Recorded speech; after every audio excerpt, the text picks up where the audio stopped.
Sebagai pemateri pertama, ingin menjelaskan tentang bagian akar. Akar merupakan salah satu bagian terpenting dari tumbuhan, karena tumbuhan tidak akan tumbuh tanpa akar.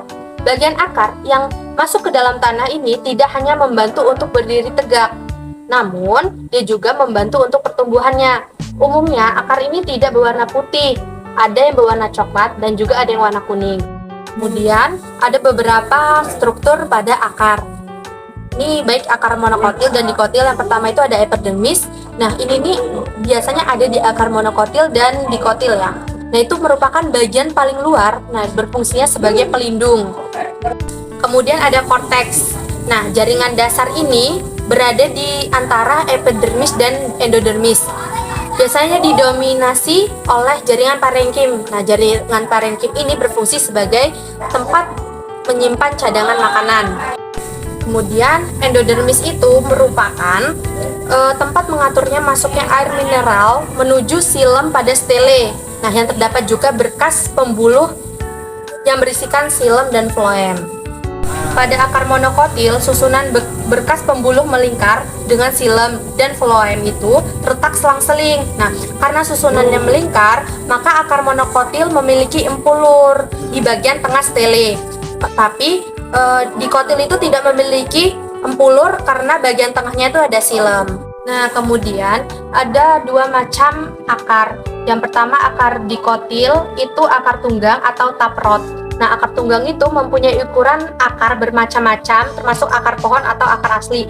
Biasanya memiliki rupa lurus berujung lancip supaya gampang masuk serta menyerap demi memperoleh mineral dan air yang berada dalam bumi. Kemudian ada akar serabut, itu monokotil atau fibrous rod. Nah, akar serabut ini tidak memiliki akar utama atau akar induk. Nah, sehingga akarnya ini biasanya memiliki ukuran yang sama. Oke, saya sebagai pemateri 2 akan menjelaskan modifikasi akar. Nah, modifikasi akar yang pertama itu ada modifikasi akar tunggang menjadi pemadat makanan. Contohnya itu akar serabut wortel, lobak dan ubi berubah bentuk yang biasanya tumbuh menjadi tempat penyimpanan cadangan makanan. Yang selanjutnya yaitu ada modifikasi akar tulang menjadi alat respirasi. Nah, salah satu tumbuhannya itu tumbuh di habitat asin yang tumbuh di rawa-rawa dan danau asin disebut halophyta. Salah satu halophyta adalah Rhizopora, salah satu tumbuhan mangrove.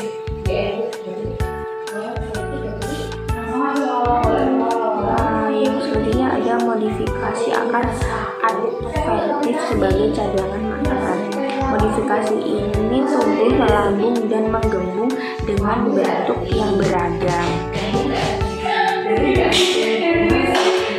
Yang selanjutnya ada modifikasi akar sekunder untuk penyangga. Struktur yang membelit pada pohon bayam disebut akar penyangga. Akar ini berkembang dari cabang pohon yang menggantung ke bawah, akhirnya masuk ke tanah dan akhirnya berperan sebagai penahan yang keras. Ini yaitu ada fungsi akar. Nah, fungsi akar ini secara umum pada tumbuhan dapat berfungsi sebagai menyerap unsur hara terkandung dalam tanah untuk kebutuhan akar tanaman bergerak ke segala arah untuk mencari dan menyerap unsur hara tersebut. Baik, di sini saya akan melanjutkan materi yang ketiga, yaitu pengertian anatomi batang. Yang pertama itu ada pengertian batang. Pengertian batang itu merupakan organ yang umumnya tumbuh di atas tanah dan sebagian memiliki buku dan ruas. Terus pada tumbuhnya batang ini tidak memiliki pelindung yang khusus, akan tetapi lapisan bakal daunnya itu berfungsi sebagai pelindung dari batang itu sendiri. Nah, di lingkungan sekitar kita itu ada 3 jenis batang yang sering kita jumpai, yaitu batang berkayu, batang berair atau batang basah, dan batang rumput. Selanjutnya itu ada fungsi batang. Batang itu memiliki berbagai fungsi, yaitu yang pertama sebagai penopang, yang kedua itu sebagai pengangkut, yang ketiga sebagai penyimpanan, dan yang keempat itu ada alat perkembangbiakan.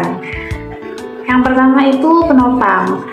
Batang itu berfungsi untuk menjaga tumbuhan agar tetap tegak dan kokoh sehingga dapat menopang daun, bunga, buah, dan ranting.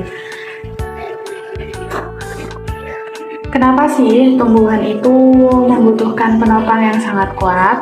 Karena tumbuhan itu akan terus tumbuh membesar semakin tinggi dan panjang seiring dengan bertambahnya usianya.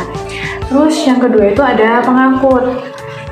Batang itu berperan dalam mengirimkan dan mengangkut berbagai mineral dan air dari akar ke daun. Nah, batang juga itu menyalurkan unsur hara yang dihasilkan oleh daun ke seluruh bagian tumbuhan melalui proses fotosintesis. Yang ketiga itu ada penyimpanan. Nah, di penyimpanan itu pada beberapa spesies tumbuhan itu batang berfungsi sebagai penyimpan makanan mulai dari bentuk padat hingga cair. Sebagai contoh tumbuhannya itu yang batangnya menyimpan cadangan makanan itu dalam bentuk padat adalah tumbuhan sagu. Terus sedangkan tumbuhan yang menyimpan cadangan makanan dalam bentuk cair itu contohnya adalah tebu. Terus yang keempat itu ada alat perkembangbiakan, di mana pada beberapa jenis batang tumbuhan dapat dijadikan sebagai alat perbanyakan jenis secara vegetatif. Perbanyakan vegetatif ini menggunakan batang dapat dilakukan dengan bantuan vegetasi alami dan vegetasi buatan. Di mana perbanyakan secara vegetatif ini baik secara alami maupun buatan dapat dilakukan dengan cara stek, sambung dan semat atau okulasi. Selanjutnya itu ada ciri-ciri batang.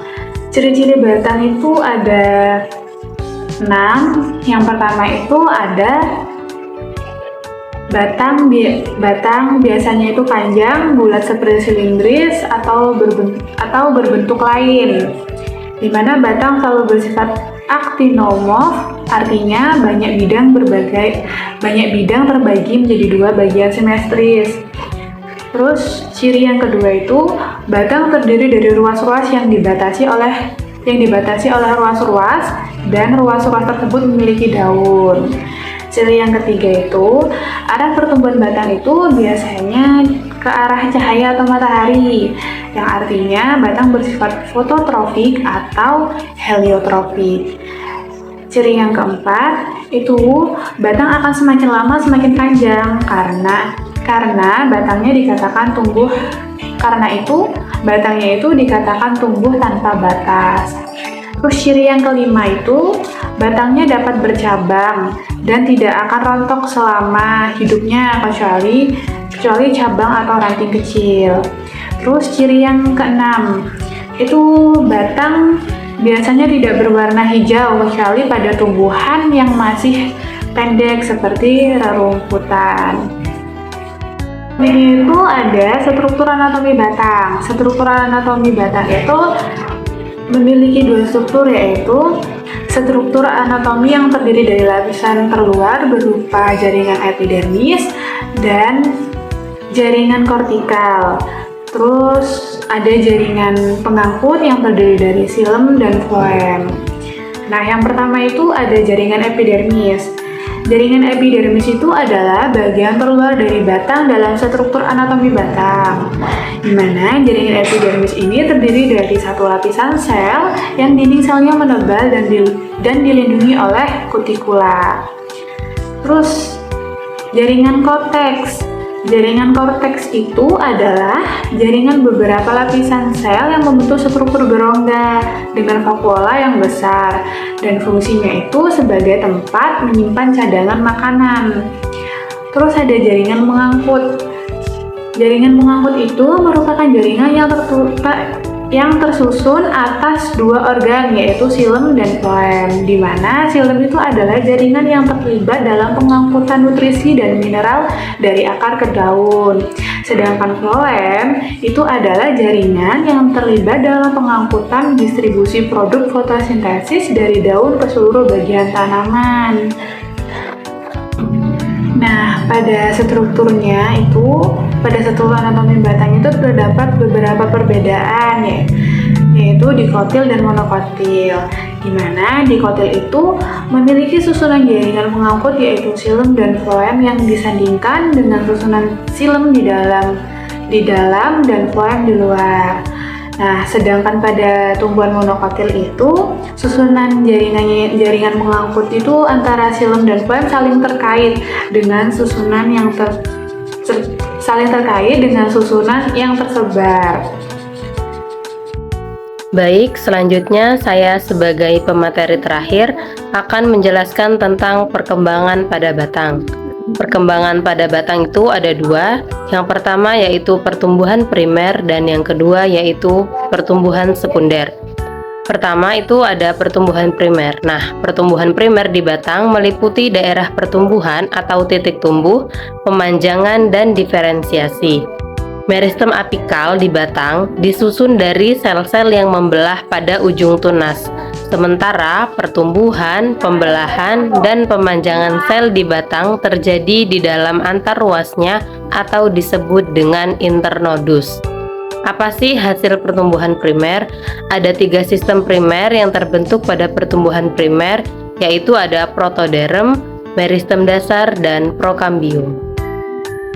Protoderm adalah lapisan terluar yang akan membentuk jaringan epidermis. Sedangkan meristem dasar itu akan membentuk jaringan dasar yang berisi lapisan korteks pada akar di antara epidermis dan stele. Yang terakhir itu ada prokambium. Nah, prokambium itu adalah lapisan dalam yang berkembang menjadi floem dan xilem. Setelah proses diferensiasi pada proses pertumbuhan primer tumbuhan, kemudian dilanjutkan oleh proses pertumbuhan sekunder. Nah, pertumbuhan sekunder itu adalah aktivitas sel meristem sekunder, lebih tepatnya meristem lateral, yaitu kambium dan kambium gabus. Pertumbuhan sekunder hanya bisa dijumpai pada tumbuhan dikotil. Nah, pertumbuhan sekunder itu ditandai dengan bertambah besarnya kambium pada tumbuhan. Pertumbuhan sekunder disebabkan oleh aktivitas meristem lateral. Misalnya pada jaringan kambium batang dikotil. Semakin tua umur tumbuhan dikotil, maka batang akan semakin besar. Yang selanjutnya itu ada fungsi pertumbuhan sekunder. Salah satu ciri pertumbuhan sekunder adalah menebalnya batang atau batang yang semakin lebar. Nah, fungsi pertumbuhan sekunder pada tumbuhan dikotil adalah agar batang dan akar tumbuh jadi lebih lebar, sehingga ketika bertambah panjang, maka tumbuhan akan semakin kokoh. Selanjutnya yaitu ada contoh dari pertumbuhan sekunder. Nah, contohnya itu yang pertama ada pada tumbuhan dikotil, tepatnya di jaringan meristem, yaitu di kambium. Misalnya adalah batang pohon mangga, karet, dan alpukat yang semakin lebar. Kemudian kan sebelumnya disebutkan jika hanya tumbuhan dikotil saja yang akan mengalami proses pertumbuhan sekunder. Sebenarnya pada tumbuhan monokotil ada yang mengalami proses ini, namun hanya sebagian saja. Contoh tumbuhan monokotil yang mengalami proses pertumbuhan sekunder adalah tumbuhan palem. Yang selanjutnya yaitu ada hasil dari pertumbuhan sekunder. Seperti yang sudah banyak disebutkan sebelumnya, hasil pertumbuhan sekunder ini bisa dilihat dengan ukuran diameter batang tumbuhan yang semakin besar, kemudian pembentukan lingkaran tahun dan jari-jari empulur. Kemudian, pertumbuhan sekunder juga menghasilkan jaringan sekunder seperti xilem dan floem sekunder. Selanjutnya yaitu ada proses pertumbuhan sekunder batang. Pertumbuhan sekunder ini kan menyebabkan penebalan sekunder, kemudian menggantikan fungsi jaringan pelindung epidermis dengan kambium gabus. Pada tumbuhan, semua sel yang menyusun prokambium berdiferensiasi menjadi jaringan pengangkut bundel primer, tetapi sebagian prokambium tetap. Nah, Sel-sel ini berkembang menjadi kambium yang tumbuh ke dalam membentuk xilem sekunder, sedangkan kambium yang tumbuh di luar membentuk floem. Setelah pertumbuhan sekunder kambium, kambium gabus mulai terbentuk. Pada dasarnya, kambium gabus itu dapat terbentuk dari berbagai jaringan yang hidup, seperti jaringan epidermis, jaringan parenkin korteks yang sel-selnya dapat menjadi meristematik. Kain gabus ini memisahkan bagian dalam tumbuhan hidup dari udara luar. Hal ini mengakibatkan perlunya hubungan antara bagian tumbuhan dengan udara luar untuk menjaga berbagai proses kehidupan dalam tubuh tumbuhan.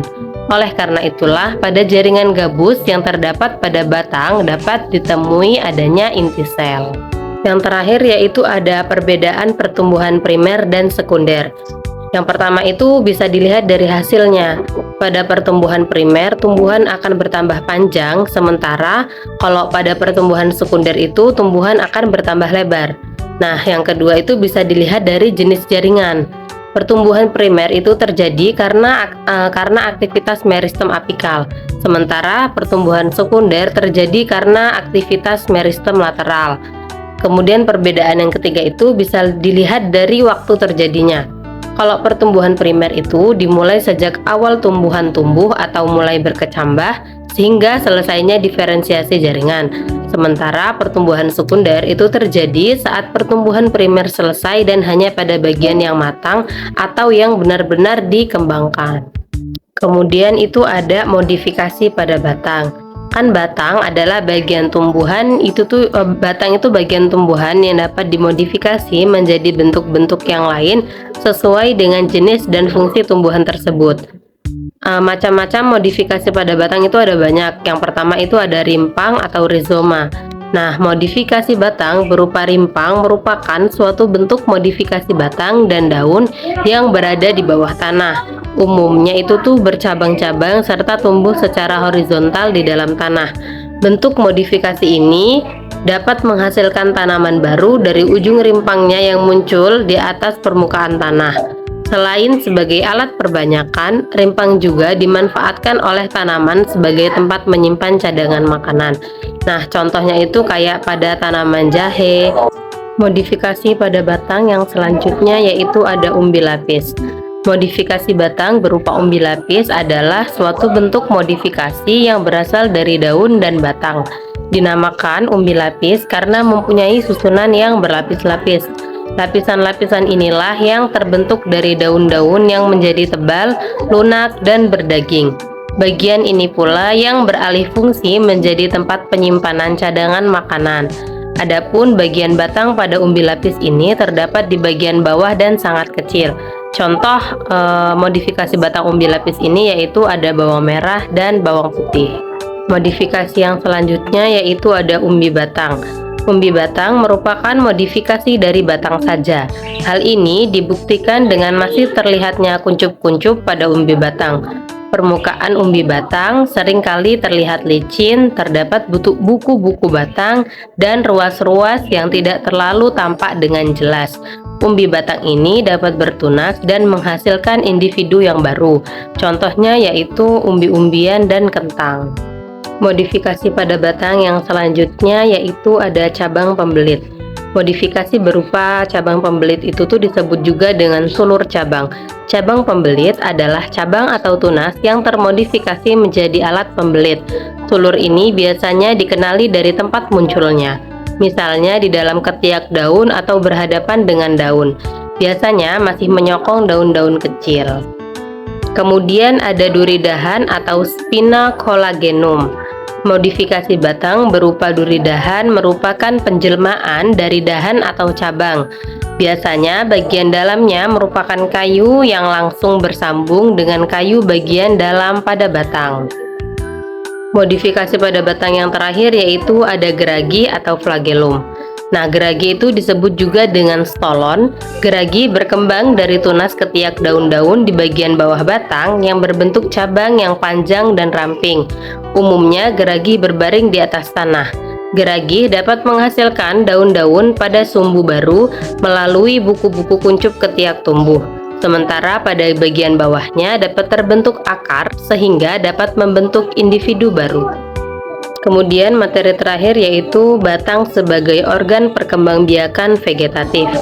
Perkembangbiakan vegetatif adalah perkembangbiakan yang terjadi tanpa adanya peluburan gamet, jantan, dan betina. Perbanyakan tumbuhan secara vegetatif dapat dilakukan dengan dua cara, yaitu campur tangan manusia dan dengan perbanyakan vegetatif buatan, yaitu dengan aktivitas manusia. Perbanyakan vegetatif buatan dapat dilakukan dengan menggunakan salah satu organ tanaman yang akan dikembangbiakan. Salah satu bagian tanaman yang dapat digunakan untuk perbanyakan vegetatif adalah batangnya. Nah, salah satu perkembangbiakan vegetatif yang sering dilakukan adalah mencangkok.